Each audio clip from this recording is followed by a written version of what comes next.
Le rapport de développement durable que nous regardons aujourd'hui, ce rapport, ça devrait être un moment clé où nous devons répondre à une seule question. Est-ce que nous sommes à hauteur de l'urgence climatique, sociale et démocratique ?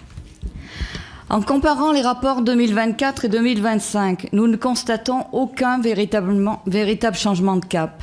Les actions présentées dans le rapport 2025 s'inscrivent dans la continuité de celles de 2024. Un peu de saupoudrage, quelques réorientations légères, mais rarement un renforcement réel. Je dirais même qu'il n'y a aucune colonne vertébrale à ce développement durable.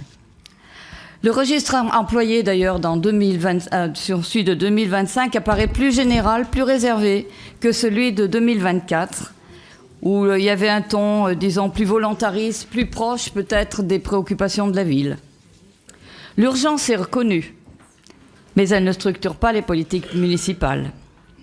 Depuis 2020, mon collègue Jean Duverger demande une réelle évaluation des politiques publiques avec des indicateurs fiables. Or, aucune trajectoire de réduction des émissions de gaz à effet de serre n'est mentionnée. Aucun objectif chiffré et daté compatible avec l'accord de Paris.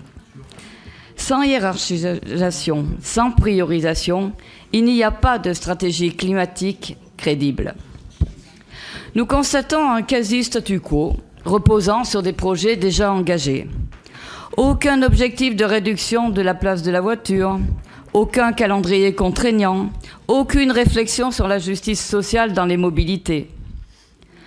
Tout au long du mandat, les écologistes ont défendu une ligne claire, sortir du tout-voiture et construire une ville pensée pour les mobilités actives, notamment par la piétonisation. Le rapport révèle un manque criant de moyens et d'objectifs. Il n'y a pas d'objectif annuel de rénovation du patrimoine municipal, pas de plan massif articulé à la lutte contre la précarité énergétique, pas d'accélération entre 2024 et 2025, alors même que la crise énergétique frappe plus durement les ménages. Pour nous, la transition énergétique doit être une politique d'investissement prioritaire. La biodiversité est traitée sous l'angle de la gestion des espaces existants et du cadre de vie, mais aucune stratégie ambitieuse de renaturation n'est proposée. Pas d'objectif fort de désimperméabilisation, pas de plan global pour faire face aux îlots de chaleur. Concernant l'orientation, cohésion sociale, solidarité, accessibilité, lutte contre les discriminations, l'égalité femmes-hommes reste déconnectée des politiques climatiques, alors que nous savons que les crises environnementales frappent d'abord les plus précaires, et en particulier les femmes. Tout au long du mandat, nous l'avons dit, vous consultez, mais vous décidez seul. La concertation est mise en avant, mais elle ne peut être durablement menée sans l'implication réelle des habitants et des habitantes. Alors vous allez probablement nous répondre, la ville en fait déjà beaucoup, mais éteindre un incendie avec un verre d'eau n'est pas efficace. Les contraintes budgétaires nous obligent à la prudence, mais le coût de l'inaction sera bien supérieur à celui d'engager réellement la transition écologique, sociale et démocratique. Vous consultez largement en vous appuyant sur le nombre de réunions publiques et de concertations depuis 2014.